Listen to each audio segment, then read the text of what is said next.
Hey friends, Kylie here, your host of Dream On with Kylie O'Miller, back for season 5 of the Dream On podcast. I am so excited to be here today for another episode with two-time Athletes Unlimited Pro Lacrosse champion, one of my Team USA teammates, and someone whose goals are to inspire the goalie world one day at a time. Thank you as always for tuning in. These episodes are recorded from a live Zoom webinar that I hold through the KO17 Lacrosse app and are constructed into this Dream On podcast that you have found here. I hope you are gaining some insight from these episodes from some of the people that I have met throughout my lacrosse journey who have imposed so much of their wisdom on me. If you're loving our episodes so far, show us some love in the reviews and rate us 5 stars. Also, be sure to SUBSCRIBE. It would mean the world to us. All right, we've got another special guest this week, and I am so pumped to get right into it. Taylor Moreno is this episode's guest, and I couldn't be more excited for you all to hear about the ups and downs of her athletic career. She's at the top of her game right now, winning 2 back-to-back Athletes Unlimited championships in 2022 and 2023, and is currently playing on both the USA box and sixes training teams. She and her team won a national championship at Carolina to top off her collegiate career in 2022, and she's dedicating herself more and more each day to coaching the goalie position that has brought her so much joy and success to the next generation. But all that success doesn't come without struggle and obstacles, and Taylor has faced her fair share of season-ending injuries, riding the bench, and being cut from teams. Our conversation through this episode shows an inside look on the mentality work that she's done in order to overcome those challenges. And her journey is ultimately proof that not always the best of the best have it as easy as the outside world might assume that they do. I hope you enjoyed this episode as much as I did. Here we go with Taylor Moreno.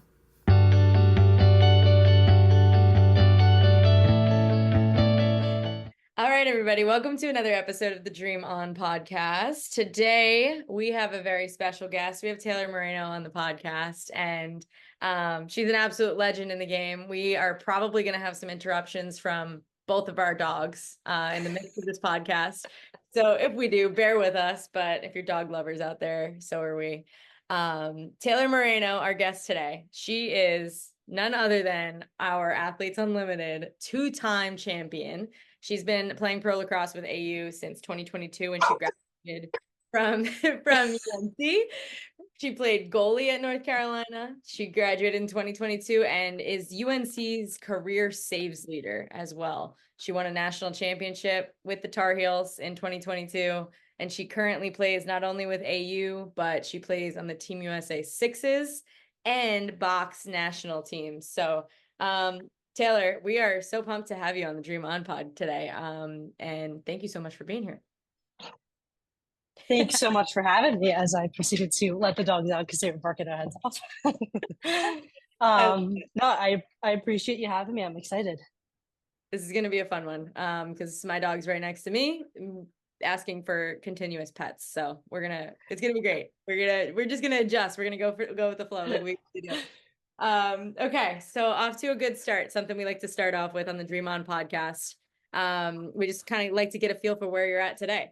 So what is, for reference, it is Tuesday, February 27th, 2024. It is about 5:15 p.m. So what is something that you're thankful for today, Taylor? I am thankful to have a lot of people in my life who are very supportive of me and certainly support all of the decisions and indecisions that I make.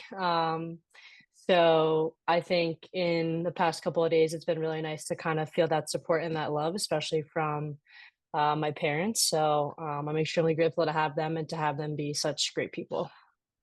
I love that. What is something that you're proud to say that you've accomplished so far today? Ooh, I've accomplished a lot of cleaning today. We have some guests coming to visit this weekend, so had to definitely de-dog the house. So yeah, I definitely say I think making the bed has been something that I feel very accomplished about today. I enjoy that you said that because that's sometimes like it's one of those to-do lists, like the cleaning to-do list after you have guests over, or even just like after a long week where you kind of neglect that stuff, that feels so overwhelming for whatever reason when you, Oh my right? gosh, 100%. So Hmm. I'm sure you feel super accomplished, even just making the bed and de-dogging the house, which I think you need to patent that term because I really like, I can resonate with that. Okay, last but not least, what is something that you're pumped to go and chase? Could be, with the rest of this week, with the rest of this year. What's something that you're pumped to chase right now? I think certainly pumped to chase the opportunity to um, play some good lacrosse this summer with AU and the US box team. I think really committing myself to like my training and putting a little bit more of a personal investment in myself is certainly something that I've set as a goal for this new year. So I'm definitely hoping that come summertime that'll certainly pay off. Um, and I think that's definitely something that I'm going to be consistent with this year and be very intentional with. Mm. I can resonate with that too. That's awesome. And it's cool to hear you kind of start off with some of the goals too, because it's definitely something we talk about here on the Dream On podcast is goal setting and, putting those out into existence. So it's exactly what you're doing. You're putting those goals out into the world so that now you can't fall short of them. I love it. Exactly. I Exactly. Okay, so talk about the house you've been de-dogging. You're living in Columbus, Ohio now. You grew up on Long Island, and yeah, what's going on? Where are you at right now with everything? You're playing professionally in the summer. You're training for Box Worlds in September with the USA Box team. Yeah, what are some things that are happening right now that kind of get you excited to attack your weeks? Yeah, I think, like you mentioned, living in Columbus, Ohio, I've taken on the role of becoming an Ohio State Buckeyes fan. Big support for my girl, Allie Kennedy. So yeah, it's just been the two of us, the two dogs. I work a pretty consistent 9 to 5 on top of squeezing in some training every week. I actually just started working out with a guy started last week. So he's been really awesome, kind of working on like the aspects of my joints and making sure that I'm working on some of my range of motions and flexibility to hopefully build upon that so I can sustain my body a little bit longer and obviously help with my performance. So that's been really, really interesting to learn a lot more about my body. I feel like through a lot of the things I've gone through, I've learned quite a ton about myself, but it's been pretty cool to kind of dive a little bit deeper. And then yeah, I'm trying to explore new ways to be a little creative and expand on my artwork and creativity. For those of you who don't know, I love to do art. I love to paint. I love graphic design. So I think that's something that challenges a different side of my brain and gives me another identity besides just being a lacrosse player. So it's certainly something I love to kind of dedicate some time to, and it's certainly a hobby of mine, which I absolutely love. And so yeah, it's just kind of been something that's giving me a little bit of a distraction from the routine job and training and stuff like that. So I'm excited to continue to hopefully free up some time in the near future to do a little bit more of it. Yeah. I think that's really important and probably something that a lot of listeners can resonate with. We have a lot of lacrosse listeners, obviously, and athletes who listen in, parents of athletes who listen in. So I think it's really important that someone of your caliber as an athlete also has other hobbies and other passions that you like to pursue. And yeah, I just think that's important for others to listen in on because it's definitely something that can provide some inspiration. What Yeah, I also go just gonna quickly point out too that I think that especially being a goalie and how mentally challenging the position can be sometimes that taking a step back and finding something else that you value and that you're passionate about can sometimes help to kind of work your brain in different ways to kind of give you different perspectives, especially when it comes to your performance and your playing. Yeah, so I guess can I ask a follow-up question there? When was it that you realized like your love for art and design and all of these things that you have kind of taken into your life now? Yeah, I mean, I grew up around art. My mom was an artist. She went to art school. Growing up, we used to get taken on these little excursions with her when she'd have some of her projects that she'd be working on, and just kind of sitting there watching her paint. It's quite mesmerizing sometimes.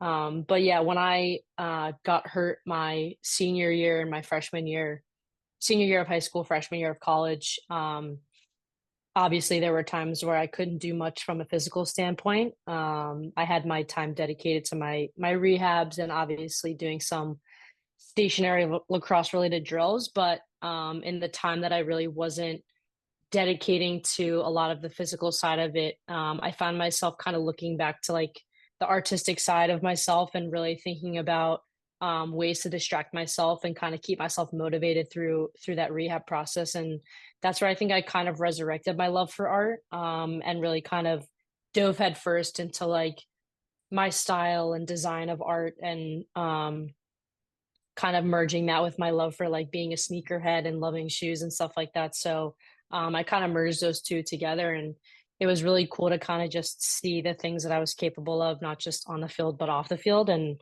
Yeah. it certainly, I think, translated in the sense that like being an artist, it's very abstract. Like you can really interpret design and art in a different way than like maybe you might. But at the same time, it like requires patience and practice and all that kind of stuff. And I think being a goalkeeper, like, you know, being patient in the cage and reacting to your shots versus like being kind of sporadic and all over the place, I think was something that I kind of flipped the script on in my own play. I used to be very athletic and crazy outside of the cage, and then I think the art aspect kind of calmed me down a little bit and gave me a different perspective on my position. So I really loved doing that, and I think that's kind of where it kind of poked itself out again.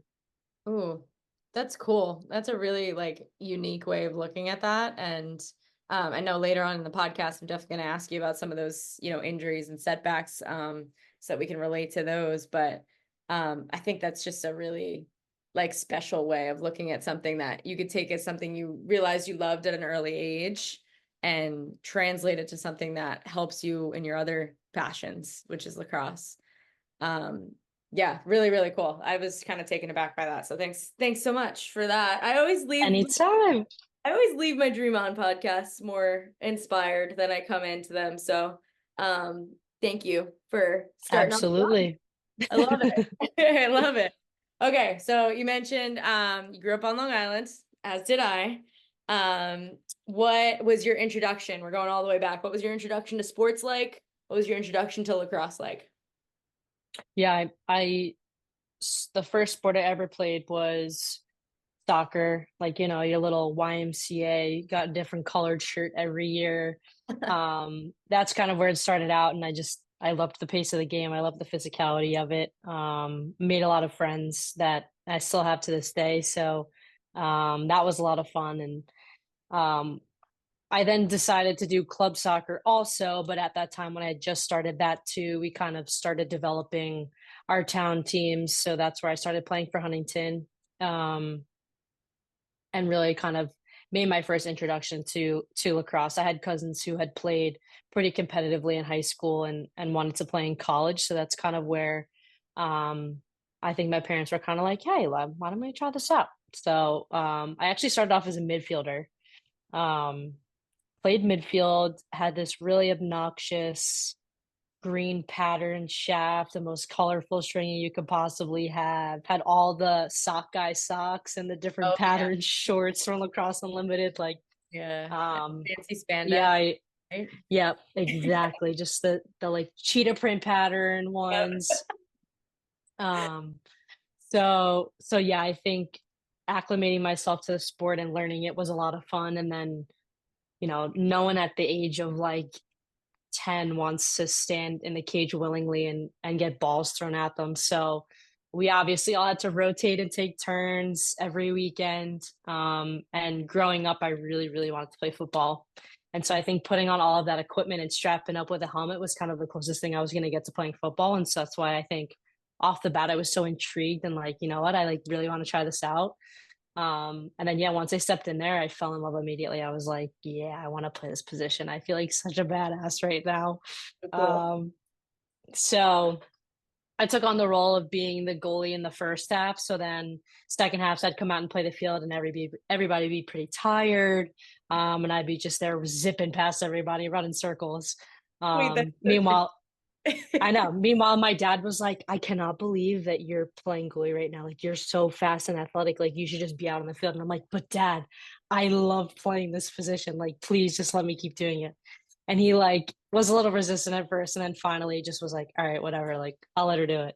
Mhm. Um, and so yeah, so I was splitting halves, one on the field, one in goal for a couple of years. I don't think it was until like sixth or seventh grade where I was like fully committed to being a goalie. Um, but I definitely think my experience as a midfielder translated to kind of my style that I took up at an early age as a goalie, which was just like pure athleticism, flailing limbs everywhere. And then once I got some actual technical coaching, then we started to bring it back in and hone it in a little bit more. But yeah, that was kind of the youth lacrosse scene for me. Youth lacrosse scene. Well, you mentioned something cool. You always had a goal of playing football, and playing lacrosse goalie was the closest thing at the time that you got to. But can you talk to us a little bit about your high school, athletics experience, and then ultimately fulfilling that dream a little bit too? Yeah, I continued playing soccer up until high school. Well, in high school also. And I originally was forward growing up, and the only position that was kind of open on our varsity team was a defender, and so I kind of switched my end of the field and was like slowly but surely, not realizing it, that I was like kind of morphing myself backwards into potentially playing another goalie position. So my sophomore year of high school, I ended up becoming a goalie. So I went from being a forward to being a goalie who had never played before. So I had a little bit more to learn there too. And one of the things I really struggled with was goal kicks. I just like couldn't kick the ball. I was so used to like the finesse and just like placing the ball that like actually trying to kick it as hard as I could, as far as I could accurately, was just like not in my arsenal whatsoever. It was like going out of bounds or whatever. So I got a little bit of coaching from my sixth grade science teacher, who was the coach for the boys team. Wow. And he kind of solidified and helped me like, all right, this is how you would properly kick the ball if you were going for like slight accuracy and distance. And then once I figured that out, that was kind of where the introduction to our football coaches being like, hey, we're losing our kicker next year. Is there any chance like you want to come try it out? And I was like, yeah, of course Yeah. I do. Um, which of course I had never kicked a football in my life. So between kicking a soccer ball and a football, very different techniques. Um, so yeah, once I got that down, I ended up kicking for my high school football team my senior year of high school. Awesome. I only kicked PATs though, so point after touchdowns. I didn't kick any field goals, didn't do any punts, no kickoffs. They definitely did their best to protect me, since it was like such a cool experience, but at the same time, they're like, you're also still playing soccer. Like, you have a lot ahead of you. There's no reason that like you should ruin your athletic career in a high school football game. Um, so I appreciated that, but it was a lot of fun. I learned a lot. The guys were awesome. Um, very, very protective, which I loved. Mhm. And then, yeah, I mean, I was in such a unique position in high school when it came to lacrosse. Obviously, the dynamics and competitiveness of lacrosse on Long Island are next to none, and there are just so many high level lacrosse players that are a product of that area. And so when it comes to a lot of the high school dynamics, I know public school competitiveness is at an all time high on the island. So yes, you have really, really good players. Everyone committed everywhere. And sometimes, and I think a lot of people could probably relate to this, is just like playing time can be so challenging, especially for goalies, because it's one position on the field and you might have three or four goalies on a roster. And I mean, I played alongside some very, very high level goalies, and they were all committed to D1 schools as well. So the dynamics of it were obviously very difficult. And when you're so close in age with one another, it's very hard to kind of get a little bit of that differentiation and experience. So yeah, I found myself kind of struggling a little bit because I was obviously in a position where in my club team, I was playing every second of every game. And then high school, where you want to be competitive and you want to contribute to your team's success, and you kind of feel a little helpless on the sideline. But once as I got older, a little bit more mature, I think I understood that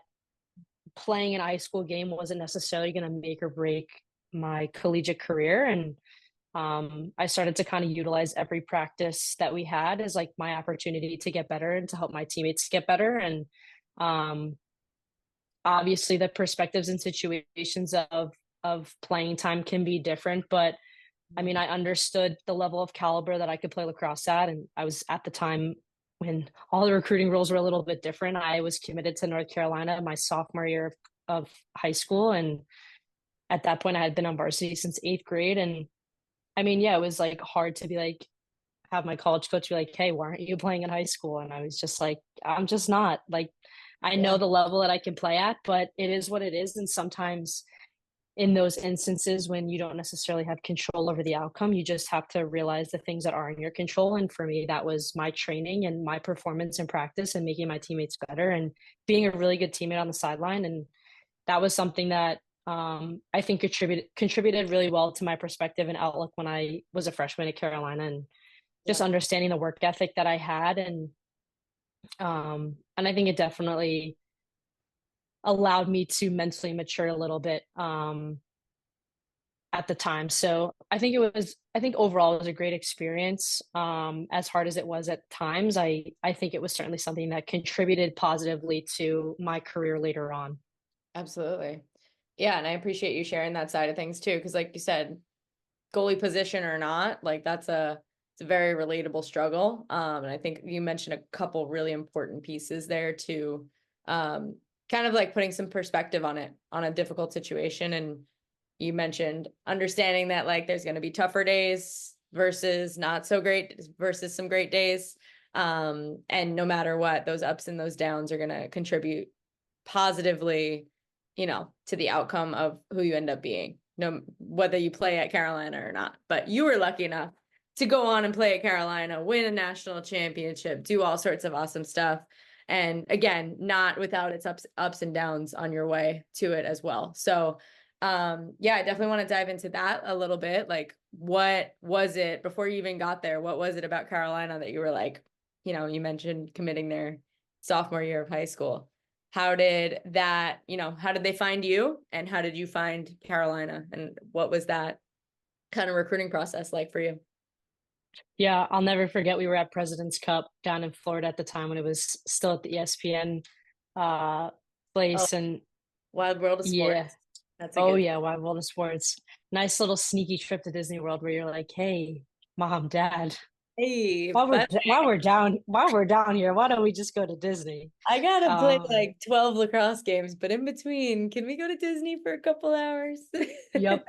Um, yeah, so it was actually Katrina Dowd at the time was still coaching at Carolina, and she happened to see me play, and I guess had mentioned to Phil and Jenny to kind of come watch me play. And I didn't realize that they were there, but long story short, I ended up getting an email from them being like, "Hey, we're really interested.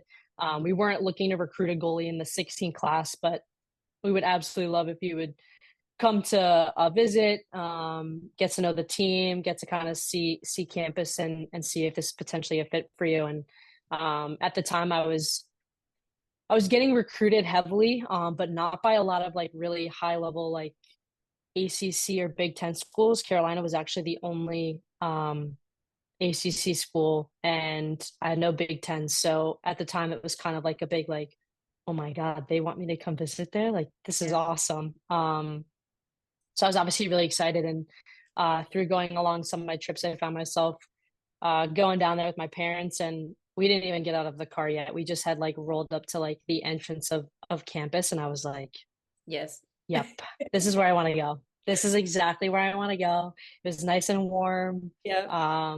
beautiful, beautiful campus. And then once I got to know the team and obviously meet the coaches in person, it was a no brainer for me. I think they were just so passionate about the sport and so passionate about winning, but yet we're still having fun with one another and had great relationships with one another that I was just like, yeah, I think I can certainly see myself here. And yeah, so it was a pretty easy yes for me. Love it. But I also had to say yes, knowing that going in my freshman year, I wasn't going to get any money. It was, you have to work your butt off, you have to earn it.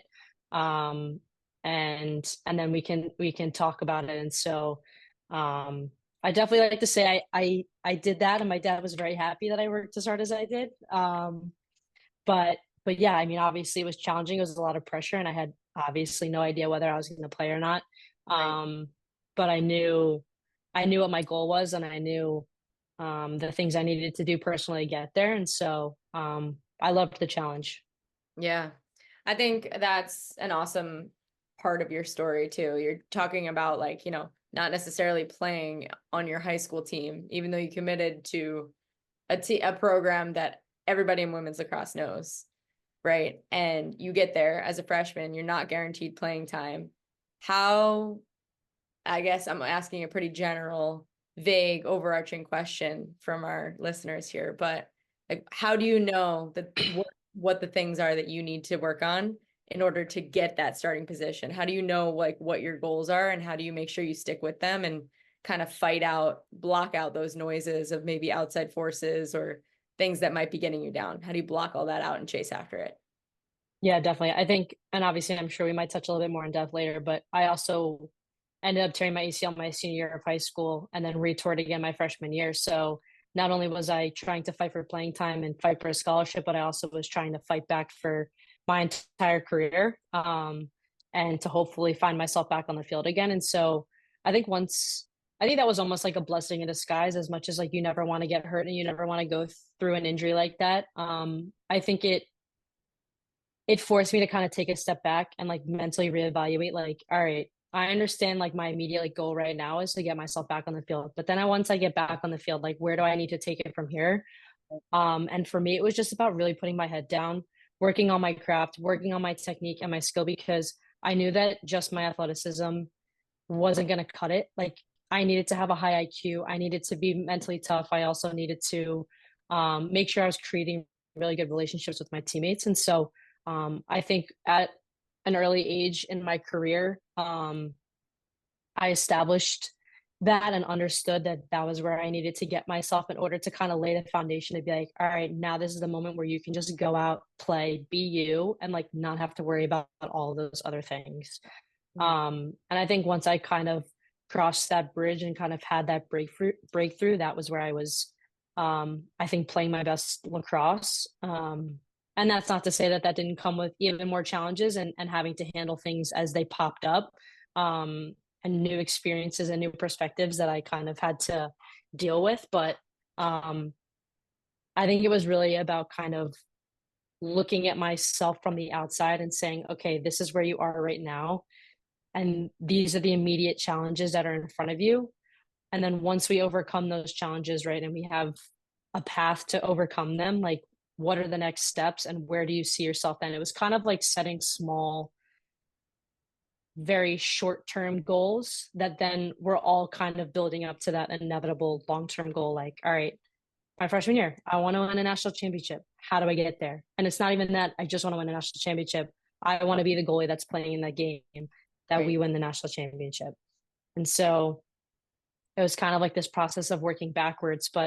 Um, but yeah, it came with its challenges, and I definitely learned a lot about myself going from, like you had said, like someone who didn't play a single minute in high school to then my sophomore year, after I'd overcome all those injuries and worked my butt off to get myself back on the field, of like winning the starting spot and now being like, okay, the starting spot's mine. But now I have someone else behind me who wants to take that spot and wants to outplay me and do better than me, which, and at the end of the day, that all comes because everyone has this common goal of wanting to win and wanting to support their team. It's not like they're just doing it because they don't like me or anything like that. It was more so just like this healthy competitiveness of like, we both want to play, we both want to contribute. And so, yeah, I had to manage that and manage the pressure of when games weren't going my way, and not like kind of reversing myself into the mindset that I had when I was really young and not playing in high school. So Mm. that was certainly something I had to put a little bit more energy and effort into working on personally. And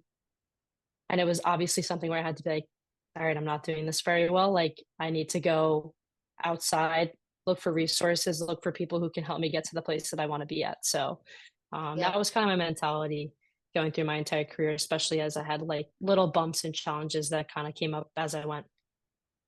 Yeah, I would say back-to-back ACLs, definitely not little bumps and challenges, but but outside of that, I totally understand. Like I appreciated you mentioning that, like, even when you feel like you're on the other side of one challenge, then new challenges present themselves. And that's kind of the beauty of athletics. That's the beauty of like high level athletics too, and national championship teams. So yeah, I just appreciated all of that insight there, because I think a lot of what you said was so important, especially that last piece of like, okay, if I knew something wasn't going right for me, I had to then look to outside forces that could help me like manage it or help me get better at a specific thing. Like the self-critique was there, and the, understanding of what your next little goal was in order to help you towards your big goal. But like looking for help in that, there's no weakness in that. No, absolutely not. Yeah, I appreciated you mentioning that too. Um, okay, one question that I always think is so much fun to ask on the Dream On podcast, because on here we've had so many athletes that have played for different programs, different collegiate programs. And, as much as I loved everything that went on in the Stony Brook locker room and in the Stony Brook huddles, I think it's really interesting to learn about what everybody else was doing while we were planning to play them. So yeah, when you think about like Carolina and you think about those moments maybe before Final Four games, or even just like in the middle of preseason or on long bus trips, like what were some special moments or traditions or superstitions or whatever it might be that you think of and you immediately think of Carolina? Yeah, I mean, I'm sure there's a lot of programs that also do this, but like coming in your freshman year, your first fall away trip where you have a little play day, usually we'd be heading up to Maryland. That was like the freshman initiation bus ride where you had to get up and you had to put headphones on and you got the bus mic and you had to sing your favorite song in front of everybody with no music. And usually, at least when my grade was doing it, we had all of the seniors and upperclassmen sitting at the front. So let me tell you, you were like, Right in oh there. boy, oh Okay. it was you were getting the eyeballs. You were like, if this has to be a good song and they have to enjoy it, otherwise it's gonna be like the longest 30 seconds of my life. Um, so That's it. that was always so much fun, and we used to before COVID go on like a team bonding trip, which was usually fun. And I was fortunate enough that the year prior to us getting there, they had gone on a camping trip in like the middle of the woods. And my freshman class came in, and it was the first year that they decided to do a beach trip. So we Nice. got to go down to Ocean Isle, and we did some team bonding activities in the morning. And then we kind of just got to chill out and hang out at the beach for the rest of the day, which was just like, wow, am I actually in college right now? Like, this is kind of crazy. I know. So we did that 2 years in a row. And then unfortunately, that ended before COVID because of a hurricane, and then obviously COVID rolled around, so we didn't get to do it for the second year after that. But I definitely remember those memories, and we had this hilarious instance my freshman year when we were at the beach, and it was pretty much a relay race game in the sand, and we had these like sawed off shafts that they stuck in the sand, and there was one less shaft for the amount of lines of people. Okay. So it was basically like you had to run and get a shaft before somebody else did, and whoever the last it was like musical chairs, but with these Yeah. shafts in the sand that were about 20 yards away. And it got down to the last shaft, and it was two girls in my grade. My And God. they both sprint. They dove, both end up grabbing the shaft at the same time. And now they're both hanging on, and they both pause and they look up at all of us and they're like, what do we do? And Phil Barnes, our defensive coach, runs in and he goes, well, don't just sit there, fight for it. They just start grappling in the sand, and we're all circled around him. It was hilarious. I'm sure, like, Oh in the my moment, it's God. probably the most traumatic 5 minutes of their lives. But now we look back at it, it was absolutely hysterical. And one of the memories that is ingrained in all of our brains. And every time, um, I think Carolina does a great job of bringing their alumni back and like keeping us all connected. And so every time we go back and see everybody, that's like usually the story that comes up related to our grades. So it's always hilarious to kind of reminisce on all of those memories. That's awesome. I love a good story like that. You know, like you said, that's something that like you just had to be there. So Yep. yeah, thanks for giving me some stories. I think that's like such a fun little thing to do. It's one of those cool full circle things about the lacrosse world is like we all compete against each other, especially in college, and you don't know anything really about the other like girls that you're scouting against and everything. And then post collegiately we end up all becoming friends through, you know, AU, USA, everything. So to be able to kind of like get a little sneak peek at like what some of those moments were for you guys, I think is always really fun to tap into. Yeah, Um, and I think too, like playing college lacrosse and being in our position, it's like such a privilege to kind of walk into your freshman year of college and already have mhm. 40 girls who end up gonna be like your friends for life. Like I know they're some of the girls in my grade are like the closest friends I've ever had in my entire life. And so it's just like something that like especially for you young guys who aspire to play college lacrosse and when you inevitably get there, like don't take those moments for granted that you get to spend with your teammates as much as you're pretty much doing everything together every waking moment. It's like one of those things where like they end up being your friends for life and like they end up being, you know, the girls standing at your wedding and being there when like you're having kids. And so I know we're talking so far in the future, but like it really is like so unique how lacrosse really is just such a community. And Yeah. I know I never got to play you in college and I never played you in high school, but like we're here Thank and we God. we work together, we play together, and it's just like this awesome experience and such a community that the lacrosse world is. Yeah, it really is. And I say thank God because you figured out my shooting situation this summer. So I'm glad it didn't happen It's early. okay, and that's why I drafted you to my team after that because I was just like, we're not doing this anymore. Oh my God, that was so funny. The when you were the captain for the last weekend of AU this past summer, you're like, Kylie, I need to draft you. It's just happening for the last week, okay? I was like, yeah, thank you. Thank you so Yeah, and much. then there was like one game where you actually like popped off and made the bet with Joe Beninati about the eye black, and it was just like I'm like, I love it when people pop off On your team, yes. on my team, not against me, on my team. Oh, well, you had my number for the rest of the season. So, no, it's awesome and like again, like I said, like it's so much fun to be able to like make these connections post collegiately and continue on. So, I think something you mentioned too that is really important about college lacrosse or college sports in general is like you kind of do everything with your team, including like the hard stuff, right? Like the lifts, the early morning conditioning, the run tests, the stuff that like we dread, you know, as athletes. And that kind of goes away when you graduate and you continue on to play. So, as much of a privilege as it is to continue playing the way that we do post collegiately, the aspect of like having 30 people to the left and to the right of you in those tough moments and in those training days where you don't want to get up and do it. I guess my question for you is like, how have you been managing that when it comes to the last 2 years post college? Like, where have you found some internal motivation? Where have you found like how is the struggle been of, you know, pushing through those moments without your college teammates with you and still training to be the best possible version of yourself? Yeah, I think you're hitting a very, very good topic here for me because I've just now like basically settled out of my college mindset and it's been like recently hitting me so hard of like, wow, I really miss playing and I really miss being on a team and like seeing all my teammates every day.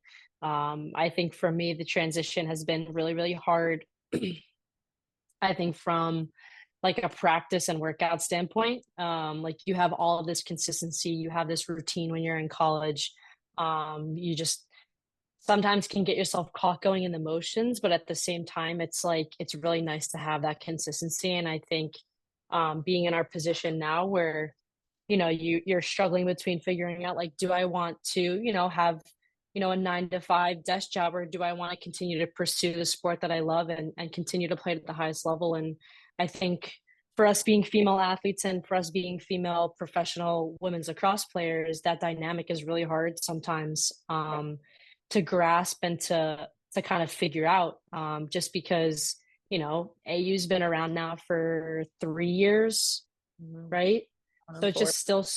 it's still so new. And I think for a lot of girls in our position, it's been challenging to like really dedicate and find the time to like put that personal investment into our performance. And um, I definitely neglected that my first year out of college. Like I kind of was like, wow, I can breathe. I have all of this free time. Like, I don't Mhm. have to go to lift at 7 a.m. I don't have to go run after practice. Like, this is really, really nice.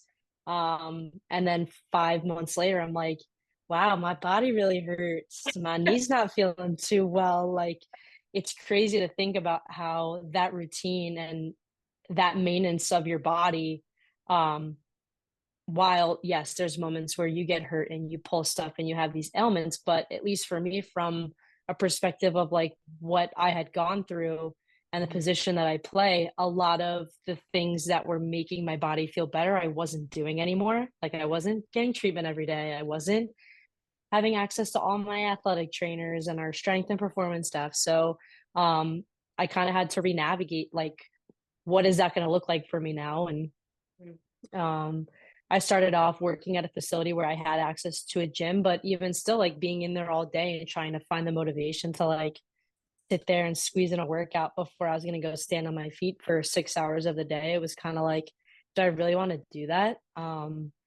And so I think once I found myself in a position where I was a little bit more settled, found myself in one place for longer than 3 months, I was like, okay, like I think I can finally start to redevelop my own personal routine, right? Make a Mhm. routine that works with my schedule. And yeah, I work a desk job from 9 to 5, but whether that's dedicating, my lunch break to like squeeze in lunch, but also like get a quick lift in just so at least keep my body maintained a little bit, I felt like started to become really, really important. And as we get older, it gets a little bit harder to manage our bodies and consistently stay at our peak level of performance, especially on our own. So once again, kind of going back to that, looking for outside resources and looking for help, and whether that's looking for the people who are within my vicinity, like Allie, who I can go show up to a field with, and she can shoot on me. And not only am I helping myself, but she's helping herself out by getting those reps in. And it doesn't have to be for too long, but at least it's something rather than nothing. Yeah. Um, and yeah, so it's definitely been challenging, but like I mentioned earlier, like I've definitely dedicated myself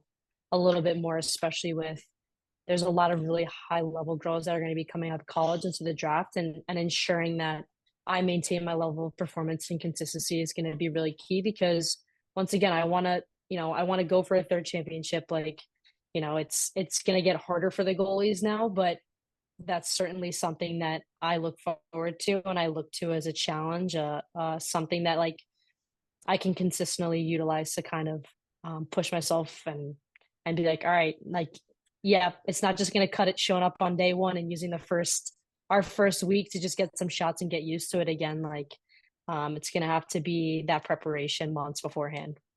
Yeah, I think you mentioned something too there that obviously this all resonates with me and with probably anyone else post collegiate out there as well, but just kind of finding that routine that works for you and finding one that still makes you feel good even though there's probably nothing that's going to make you feel as good as when you were in your college days. But yeah, Yep. just finding the things that are going to help you maintain and also push yourself. And something you mentioned at the end too, right? Like you love a good challenge. You've mentioned this a couple times in this podcast so far.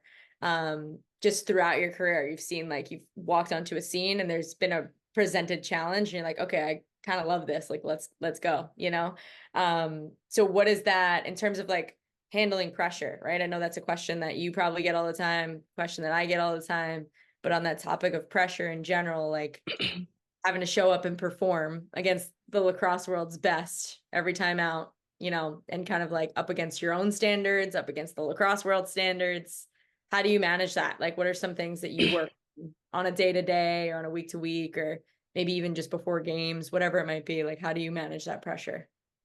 Yeah, I think when I was going through that transition in college where I was then, starting and playing every minute of every game and having to navigate how I handle pressure in those moments, especially with someone else who's right next up who essentially can replace me very, very quickly. Because obviously Carolina recruits very high level goalies. And so um, that was something that I then took and was like, okay, that outside help that I needed, I invested in doing some sports psychology and really working through that mental aspect and that mental game because I found myself in those high pressure moments of being very emotional. And as much as I was passionate about winning, I unfortunately projected that in emotional way to my teammates that was obviously not appropriate and was not beneficial to my team's success. And so once I kind of worked through that and added that to kind of my arsenal and my toolbox of uh, my play, it became this consistent aspect when I carried it through into my professional career. And so I do a lot of visualizations before games, just kind of sitting back, closing my eyes, and thinking about making saves, just consistently making saves in big moments. Visualizing a moment where maybe there's an instance that doesn't go my way, and then how do I react and how do I kind of work through that moment and then just kind of being really in tune to how my body feels as I'm going through those visualizations. And so I think that's been certainly something that like kind of helps me focus and center myself into the moment before I step on the field.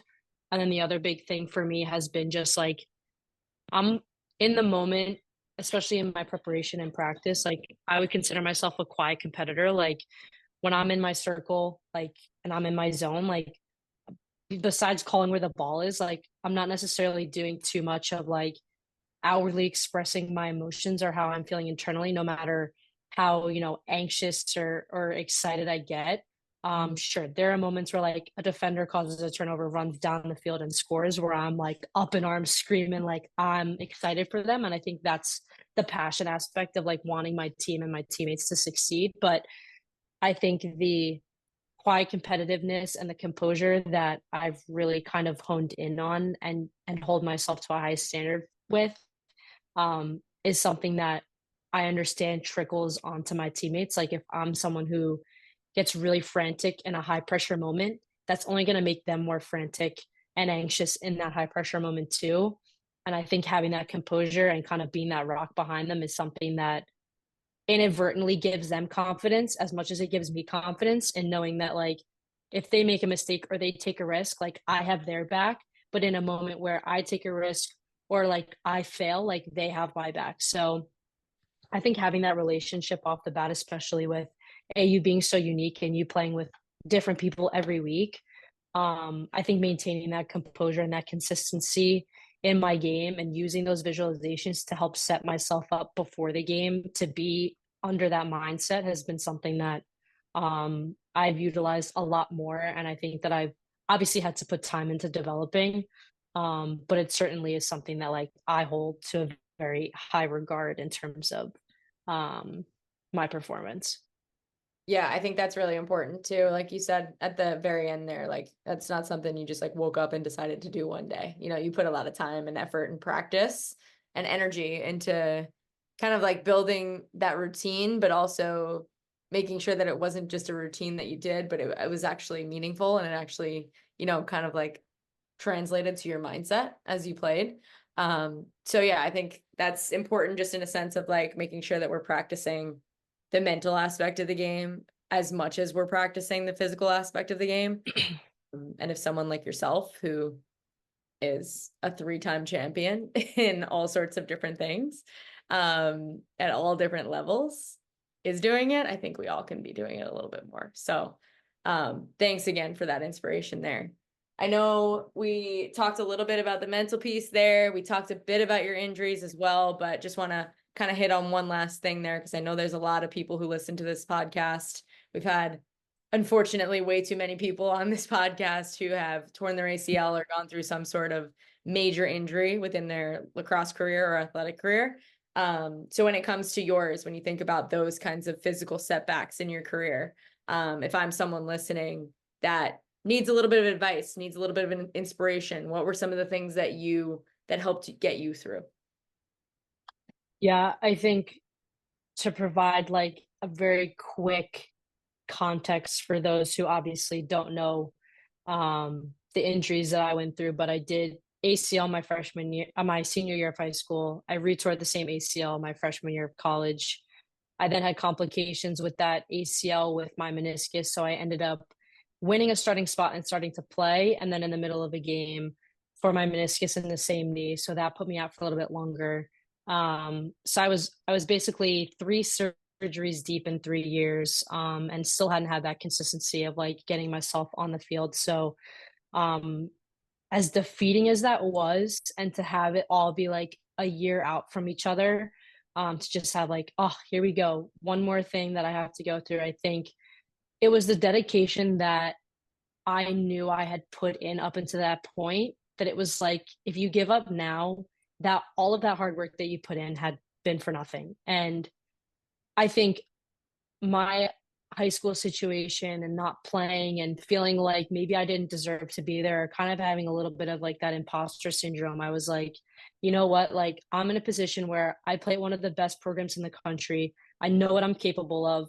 And like, I want to prove people wrong. I want to prove that I deserve to be here. I want to prove that like I can play with the big dogs. And I want to prove that like I can contribute. And I obviously had the big end goal of like wanting to win a national championship. And that was something that I knew that if I gave up at that moment, it was kind of like a bye bye. That's not going to happen for you. Like, so I think coming to the reality of like, no matter what obstacle is in front of you, no matter how big or how small it is, it's about being in the moment and like being where your feet are and just putting your head down, putting in the work and remembering like why you're doing it. And I think once I was able to kind of rehone in on the fact that like I did it because I wanted to prove what I was capable of and just dedicate myself to continuing all the hard work that I'd put in up until that point. I think that was certainly something that like drove me um like really, really hard to like get back on the field and get back to the place that I knew I could be at. And then I think the hardest transition then was like once I got to that point and I got myself back on the field and I felt good, it was like, okay, now you can't be complacent. Like you have to continue to get better at what you're doing and you have to continue to put the work in. Even when you feel like you've put all the work in that you need to do, there's always more that you can do. It doesn't have to be like this strenuous, like, all right, I need to go lift more. I need to go run more. I need to do all this stuff. It can be like little baby things. Like for me, it was adding the visualizations. It was making better connections with my teammates. It was being a little bit more of a student of the game, whether that was maybe watching a little bit more film or just watching more lacrosse games that were on and just like getting to be immersed in the sport that I loved playing so much. Um, and I think absorbing it to the best of my ability was like just the ways in which I continued to evolve and make sure that like I was reminding myself why I loved playing so much.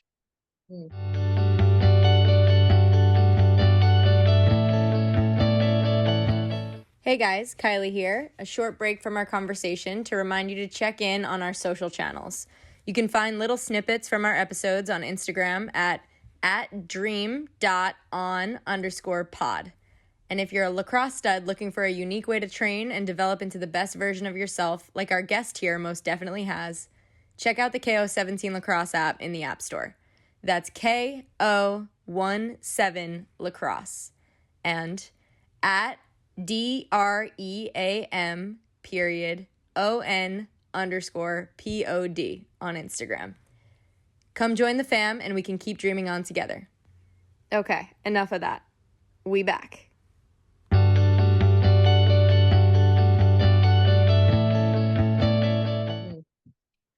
Well, as always, like I've been saying, thank you for that. And I think Absolutely.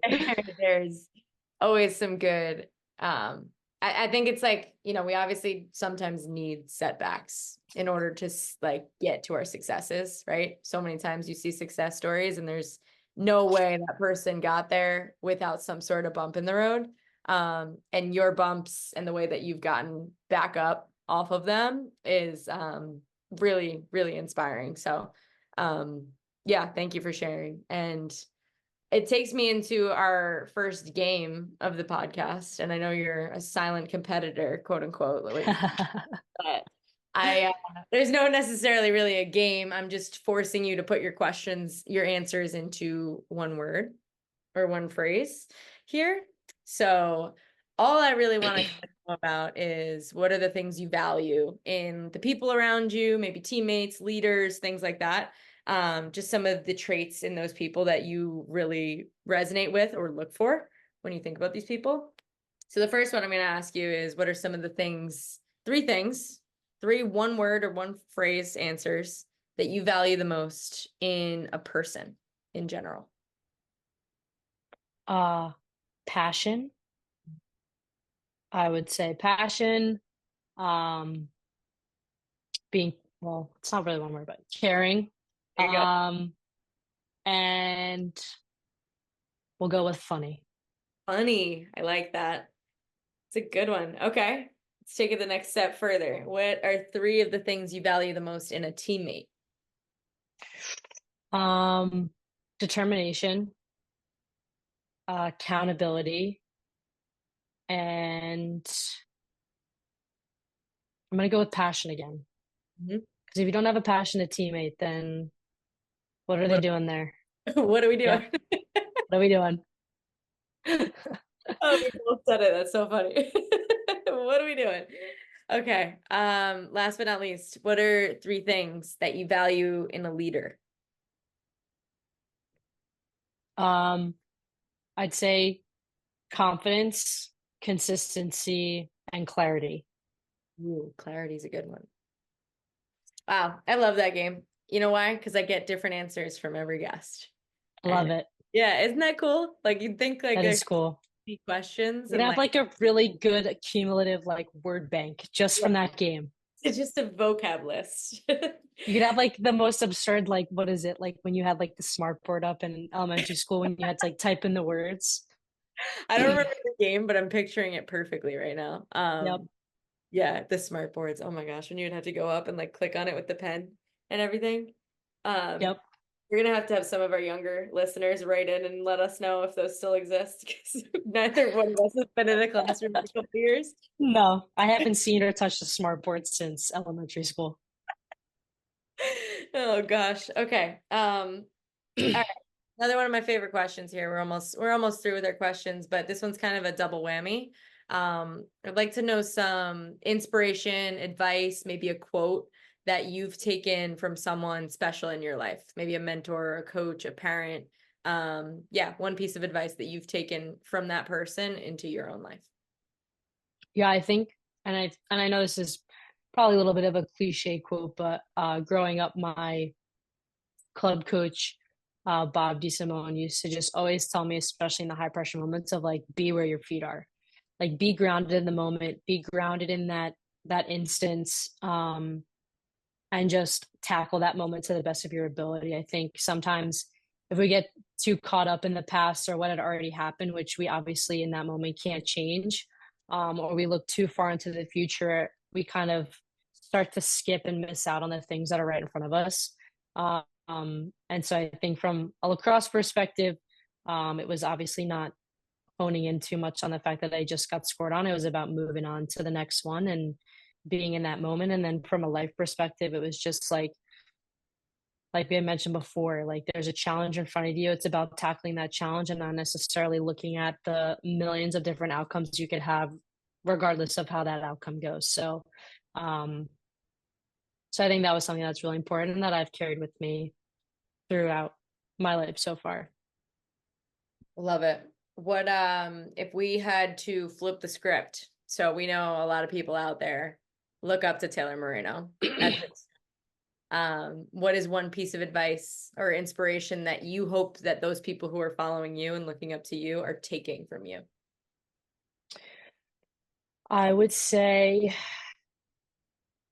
I think no matter how hard the challenge or how difficult the moment, always remember to think about where you've come from, why you love doing what you're doing. And I think just enjoy the moment. Like sometimes you're not always going to have control over everything. but I think in controlling the things that you can control, um, will always end up being a positive no matter what. You'll learn something from it. You'll meet someone new from it. Um, you'll learn that you love something from it, or you'll learn to appreciate something from it. So, um, I think that's something really important that I've never really thought of before, but I think in reflecting about a lot of the things that we talked about, that's what comes to mind. Yeah, I love that question because you probably, we don't think about it often in terms of a one question thing, but it's definitely something you're sharing with the world. So, really Yeah. cool to see you reflect on it. Okay, we're talking about some dreams here before we get into our last game. So, first and foremost, where do you hope to see our sport in a couple of years, 5, 10 years? I know we're going to be in the Olympics in 2028, but obviously women's lacrosse in general, just rapidly growing. What are some things you still hope to see for the future of our sport? I hope to see lacrosse be sustainable as a profession for both men and women. That is what I hope it is, so that, young girls who graduate from college and get drafted to a pro league are able to live off of that and be professional athletes and play the sport they love until they can't do it anymore. There's always going to be an office job. There's always going to be a career out there outside of lacrosse. But I think having the opportunity to commit fully to it is something I hope the sport morphs into one day. Beautifully said. Okay, what's next in the life for Taylor? What are you dreaming about these days? I'm dreaming about, obviously, upcoming pro season, um, a hopeful gold medal in the box world championships this September, and the achieving the ultimate goal that I've had since I was a kid of officially making the senior team and winning a gold medal. It's And nice. winning a gold medal for sixes in the Olympics, but it's a little So, far out, but we'll see. so all the I'm gold. going I'm all the gold medals, every single medal that I could achieve, that's what I want. That is my Okay, dream. I'm with you on that. Okay, cool. Let's do it together. All right. Our one question from one of our KO17 fan members. This one's from, I'm gonna mess this up, but it's on Instagram at Riles Distaff _lax 15. How do you calm your nerves and get out of your own head? I definitely see my visualizations, whether that's before a game or during a game, like after I've gotten scored on, as they're going back to the draw or setting up for a face off. Like, I'm sitting there in my cage, eyes closed, calming myself down, regrounding myself in the moment, and then just thinking about what I want the next play or the next save to feel like. And I think that's certainly something that not only calms my heart rate down, but it also refocuses me into the moment. Mm.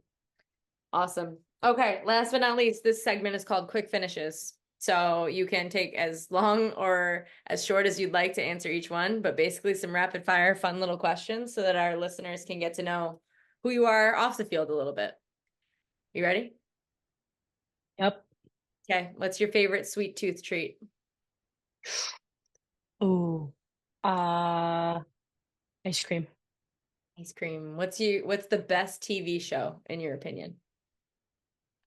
Oh, I'm loving the Formula One Drive to Survive docuseries on Netflix. Yes. Okay. Who is one of your favorite athletes to follow for inspiration? Ooh, it's a hard question. Eesh. You know, it's funny. I follow Conor McGregor, MMA fighter. He is quite the person, but I think his drive and his consistency of like trying to get back from challenges that he's faced has been something that I love. I am inspired by, and he obviously crazy for being an MMA fighter, but his personality is hilarious. Good one. I like that. That's unique. What's your go-to breakfast meal? Ooh, I'm a good like classic like cheese, eggs, bagel, hash brown. Okay. Long Island, bacon, egg, and cheese. Love it. Mm-hmm. Okay, beach or mountains? Beach. Long Island. Hell Okay. yeah. What's your favorite jersey number to rep and why? 3-0. 30 because my cousin who was a goalie in college wore that number, and Avi, my girl, wears it too. And by Oh, my girl, I mean Allie Kennedy wears it too. isn't that so cute? Oh, I just realized I can't even make fun of that because my boyfriend wears number 17 too. So, can't even make Get fun on of it. my level, Kai. So cute. Get on my level, Kai. We're all just so cute. We love our significant others. We love them. Okay. Shout out Allie, shout out Ryland. Okay, last but not least, what is one thing on your bucket list, Taylor? Oh, what is one thing on my bucket list? I don't know. This Win is all a the hard one. gold. Wow, Avi on there. You know what's on my bucket list? To go on, and I don't know where. This is like a little bit of like a generic thing, but is to go on a really sick like vacation, Mm. like some time dedicated to just enjoying the scenery, being at like a really beautiful place, probably overseas, not within the States, but definitely would love to knock a good international trip off the bucket list. Okay. I like that. And like just vacation, just some Yep, well-earned just or no down, work, no lacrosse, like just some good old good old fashioned. personal time. Yeah, Okay. I think you've earned that. So I hope that that ends up happening sooner rather than I hope later. so. Oh man. Same. Well, listen, I that concludes our questions, but I just wanted to say thank you so much for taking the time to really walk us through a lot of your journey. I know it's nowhere near over yet. We have so much more of Taylor Moreno to see, so many more championships for you to win.